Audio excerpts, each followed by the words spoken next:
Aquaba, and welcome to Expat Life Ghana Unpacked, where we're bringing you the stories and strategies straight from the experts and expats who are actually on the ground so you can design your Blaxit blueprint. Today, I am honored to be sitting down with Lawaaba. Hi, Lawaaba. Hi, everybody. Hi. I'm so excited that you're here. Okay, so as we get started, obviously, tell us your name, where are you from, and where are you right now? Okay, my name is Lawaaba. Um, you said, where am I from? I'm from Atlanta, Georgia. I went to Hey, Chocolate City, Chocolate City. Yes, so I'm from Atlanta, and then I went to school in New York. So I lived for New York for like 4 years, and then after during COVID, I moved back to Atlanta against my will. I was having too much fun living in New York. Um, and then my godmother moved to Florida. So then, right before I left to Ghana, I was living back and forth between Atlanta and Tampa, Florida. So I've Ooh, been all all around. over. So where are you Yeah. now? Are you now in Ghana? So, yes, now I am currently in Ghana. Yes, that's where I live And in Accra. Accra? Yes, I live in Accra. How long have you been? So my story is a little interesting. I moved to Ghana for a year from March 2023 to March 2024, and I went back home for a quick second, and then I've been back in Ghana since June 2025. So you are So not yeah, fresh and new. You've done all no, of this. yeah, that's the whole thing about my story as well. Why I was like really open to having this conversation is because I've been coming to Ghana since I was 8 years old. Okay. Are your parents? So no, they're not actually. My parents have close family friends that live in Tamale, which is the northern part of Ghana. So that's where I was coming. I would literally be in Accra for about 2 days, 3 days, and then we'd be going right straight up to the north. And then my godmother, she has ties in Kumasi, so she has people there. So yeah, so when I was young, I Wow. would be going between Tamale and Kumasi. I really didn't spend that much time in Accra until I was much older, until I was 20, 21. Yeah. Okay. So when you were a kid and you were coming, did you like it? Okay. Okay. So I had a very, very interesting relationship with Ghana. So when I first came, so I grew up, that's some background about me as well. I grew up in a very Pan-African mind mindset household. I mean, I grew up in Atlanta. Um, so yeah. And Yeah. then my parents were just, yeah. So my parents were just very serious about me knowing who I was as a Black woman, my identity. Um, I only went to small independent Black private schools. So all my community and just my worldview was like, you are Black, you're excellent, this is your history, you're from Africa. Like all of that I knew from, yeah, like as a child. So I never had to be like Deprogrammed. taught that Africa, yeah, like taught that Yeah. Africa was a like I always knew, I always knew. Even so, like this is how crazy all of these full circles are. My mom and my godmother, they started a school together called Black-Star Educational Institute, B.S.C.I. So our name is Black Star. They were inspired by Marcus Garvey and the Black Star Line. And then, that's who influenced Kwame Nkrumah and the Black Star Mhm. and the flag. So all of these things, Ghana and the Black Star and all of this has been in my life my whole life. So it's almost like I was You destined were going to to be here. live Like, here. yeah, you were coming whether you wanted to or not. Right. So it's kind of like a matter of time that it was going to happen. Yeah. Okay, well, Um, so I yeah. just like, so what was there like a moment where you're like, okay, it's now, I got to get out. Mm. So 2020 was a turning point for everyone, you know? True. But yeah, so during that time, I was going one way in my life. Like I was like, because I got my MBA after right after I got my master's, I was in a five-year MBA program. So I had my whole life plan. I was like, Mom, I'm living in New York. This is where I'm at. I'm gonna be this big marketer, publicist in New York. I'm not coming back to Atlanta. Bye. Like that was my whole thing. COVID happened, and I was like, oh, I don't want to be up here away from my family. Like not during something this, unpredictable.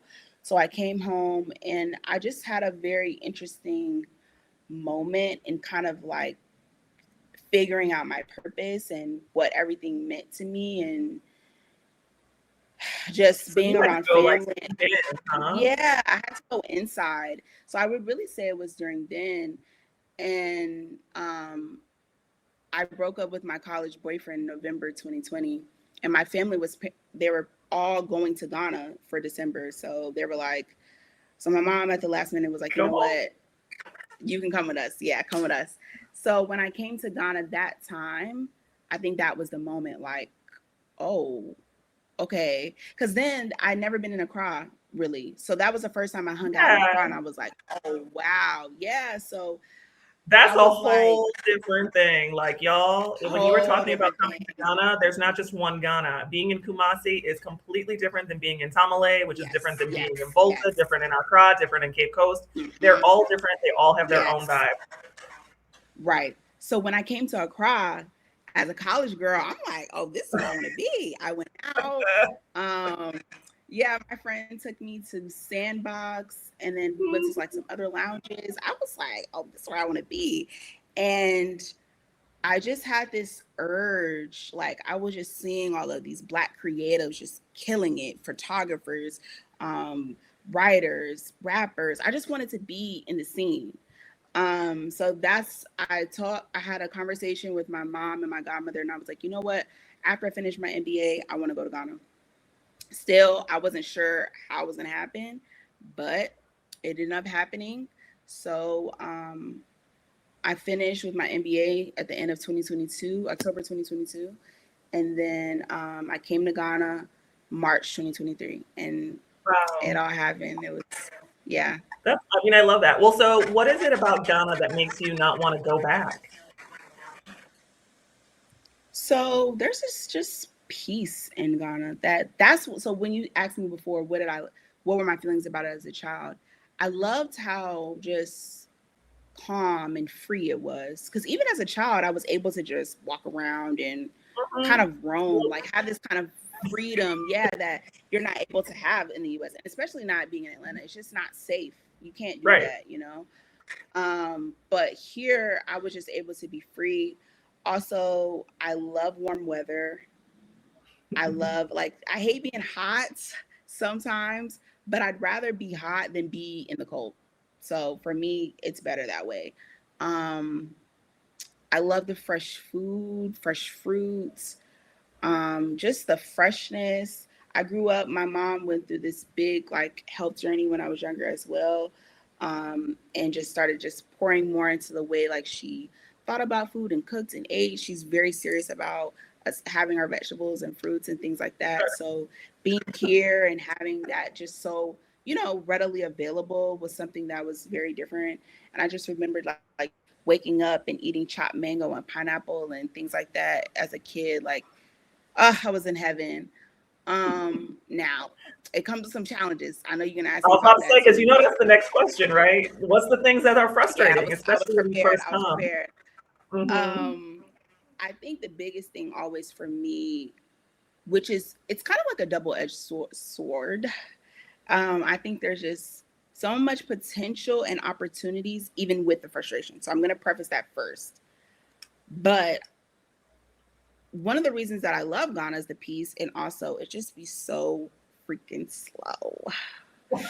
And sometimes just like, guys, like hurry it up. Let's go. Come on. There's no hurry it up. There's no hurry it up. Being from Atlanta, then going to New York, even for me, coming from the South and coming to an environment that's like go, go, go, go, it was a lot. So then to just completely just 180 that thing, it's a lot for me. I'm just like, I actually used to live in New York. I lived on the Upper West Side, and then I moved to like just below Harlem, right?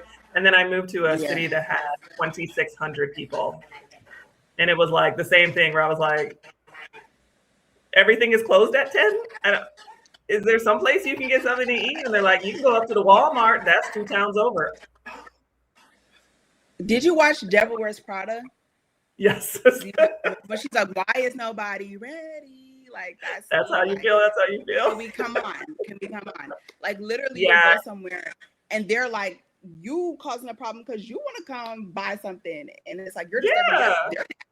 their I peace. know. Like, so that can be a lot for me. But also, though, again, to bring up the Wave My Atlanta card, I'm from a place with a lot of Black people, so I'm very used to like dealing with like Black owned businesses. And I feel like sometimes it come with certain things, because I do think on like a spiritual level, Black people think about time differently.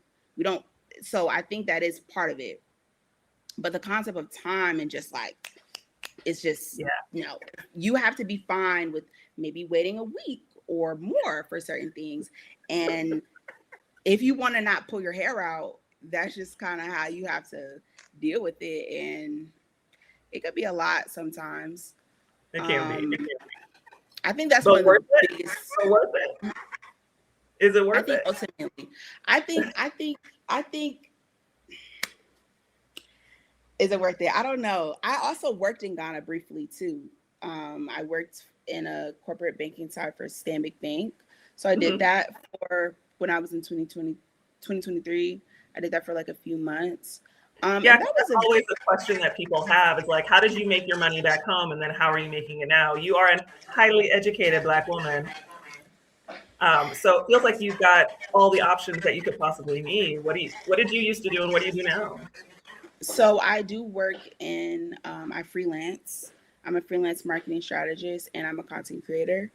So so I'm trained in marketing. I also got my MBA in international business. So that's like my background and my training. I Yeah, know, so look, I've worked y'all, with, she's smart, y'all. She know what she's doing, yeah. y'all. She know her. So I worked with small businesses back home. Like right after I got my degree, I was working under my godmother's business. She owns a real estate company and a tourism business that has a neighborhood in Kumasi where she has about 30 plus families building their homes and owning land in Ghana. And it's a mixed community. They're Ghanaians and diasporans, people from UK, US, the islands, everywhere. Nice. So so I was working with her, and then I was doing internships and doing like a lot of different things, and then now I have decided to start opening up my services to working with Accra brands. So I was working with a lot of small businesses from Atlanta and like my relationships that I've had from college and people like that. And then I was like, you know what? I kind of want to make this bigger. So I've expanded my services. I'm now You're getting going into international. yes, because before I was more so just on the strategy side, like helping people out with how they were going to come up with their marketing strategy. But now I'm actually producing as well. So getting into filming and going to people's businesses and producing content. So that has been very interesting. Yeah, Um, so if you're working with US-based brands, that means you're earning in dollars. Now that you're earning in cedis, are you finding you're able to maintain your style and So your, I still do both. So I still you do have both? I have US, yes. So I consult with people back home in here. So before I was only doing people back home. Now I'm realizing that I also want to do that here as well, because I think just I think it is a benefit to also earn in CDs, because sometimes things are just different. I Yeah. like to have like different streams of income. Also, um, I think there's just so much opportunity here, and kind of why I wanted to be here is to just be a part of that and just, give back to Ghana, contribute my services in my own ways, like a reciprocal relationship. So Yeah, I have a business here because I also know that it's of benefit to Ghana. for sure, for I'm, sure. I'm really, I'm really passionate about what I do. I love marketing and just the trends and just looking at different ways to just attract and engage audiences. So I Well, love we that, could like probably talk for psychology. another 35 minutes just on business stuff. We Okay, better be careful because because I'm like, I love tell me more. Can we talk AI? What should we go? But no, no, yes, no. we I'm should. doing all that. Yes, I love psychology. So that's also why too. I think another reason why I think I enjoy living here. Ghana is so funny. Like there's so many different kind of characters that you're gonna meet. So I have to look at it from like this, like life is a fun place. Life is an Yeah, adventure. But I look at it from that lens, Ghana's great. I think if I you love come it. here and you're trying to critique everything, you're gonna pull your hair out because it's not the US. That's just the Oh, for reality. sure, for sure. And I think that sometimes when I watch people's like debrief, Ghana debriefs, and all these different things, that's what they're doing. But I'm like, you can't compare it to Miami. You can't compare it to. I've seen people compare it to. I don't know. But I see Miami a lot. That's why I said that one. But like, it's not No, Miami. it's not So Miami. don't And come it's not here trying to be with Miami. no. So don't come here with that mindset. If you come with that mindset, you're going to be frustrated. You have to come here Well, open. yeah. Yeah. So, That kind of brings us into the next question. The show's called Unpacked. So did you find that there was any emotional baggage that you had to leave behind when you came? yes. I mean, emotional baggage I left behind, and also maybe some I gained. Let's be honest. Because what I'll Ooh. say so too is that you also have to really trust people here. And sometimes you might, yeah. Are you Oh, frozen? oh, sorry. It just glitched for a second. Okay. Sorry. Go ahead. I'm sorry. It's like I think in any new place you like have to find your tribe. You know what I'm saying? So sometimes that takes a minute, building a community, finding people you can trust, and all of those things, because it's a lot of nuance that comes with just like being from a different place and being here. Sometimes I feel like I have a target on my head. I'm like, oh gosh. Um, I don't know. I think I got off track with my question. But No. I mean, like that. I think that is like the answer to it is that sometimes it just feels like you're trying to let go of baggage, but there is a part of you that does kind of pick up a different kind of it when you come into a new country. And so I think yeah, sometimes it feels like, oh, you just get to be free. And it's like, well, you do get to be free of one kind of thing, right? But there's also yeah, a kind of thing you have to learn to deal with and live with. yeah. And like something that was hard for me as a child and even still now is the Bruni word, being called Mm, that, or people calling me white girl, or being called fair, and all of those things. And I started this off with to just let you know I am black, I know. black, 100% from Atlanta, whole family from the South, black. So Yo. I don't put that on me at all. That ain't Hey, me. they said that to me once in a store. The clerk turned to the boss and was like, "The white lady wants to talk to you." And I looked around to see where the white lady was. I was like, Who? "Wait, Yeah, well, who? oh, that's me." Who's that? Yeah, no. Uh, That's fighting words for me. That's fighting words for me. And yeah, it's just kind of like that's uncomfortable for me. That's the new baggage that I get. Because I think I'm coming here to hold your hand and love you as my sister, as my brother, and you calling me white. And I know in sometimes in some people's minds you'll meet, they're not even saying that as a bad way. They're low-key like, you're popping, you're it. And I'm like, mhm, nah, yeah. nah. I mean, a brony is kind of used as a term that applies to anybody who's spent any time abroad. So it's not just, Mhm. it's not just because you're foreign or because you're the white girl or whatever. It is for some people. It's just like you're foreign. You've been out. And So I hate that mindset also. I feel like there is so many just misinterpretations about it, which is something that I've actually been wanting to work on. It's in the works, but I eventually want to do like have these uncomfortable conversations in with diasporans and local Ghanaians to just really talk about like what we're talking about. Like I feel like there's so much there's a need for this yeah, kind of like discourse, and just to really have these conversations, because I feel like we both are just frustrated with how we both perceive each other. And I feel like, the more that these conversations are had, the better we are all for it. Because I think some people are just ignorant. They just don't yeah. I mean, understand. media plays this like a totally different way. I mean, when we see Mhm. ourselves and how we receive ourselves, it's not about how we actually get along in real life. It's how we've been shown that we get along, right? That like Africans don't like Black people and Black people don't like Africa, and who wants to go there? And it's just a bunch of huts. And if you go to America, it's the land of plenty. Like there's just all these tropes that don't jive. Mm-hmm. So, but and you know even what? Sorry, go ahead.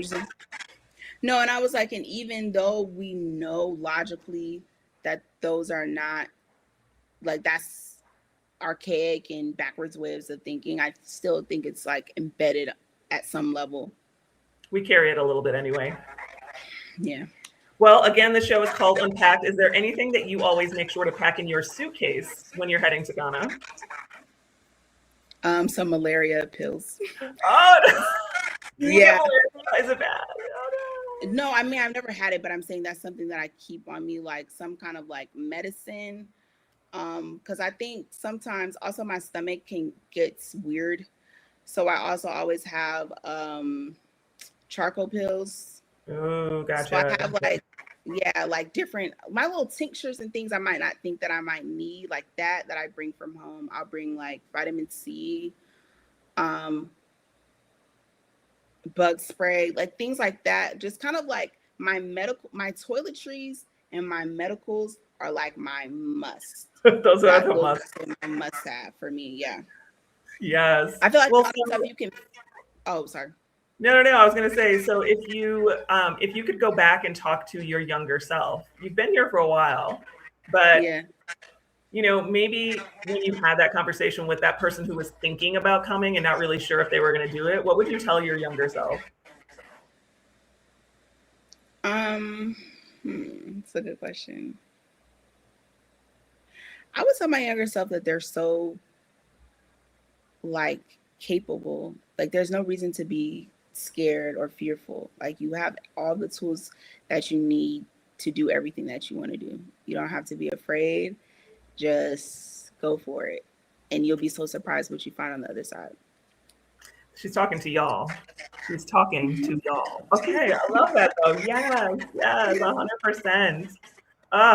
Well, for anyone who's on the fence about coming to the summit and getting their Blaxit blueprint, or coming to Ghana and reimagining their lives, what message do you have for them? I would just say, similar to what I said to my younger self, like be bold, go for it. Like don't have hesitation, because there's always going to be a what if, or what you won't have all the answers before you come. And that's okay. Like that's not a bad thing. Like take the leap.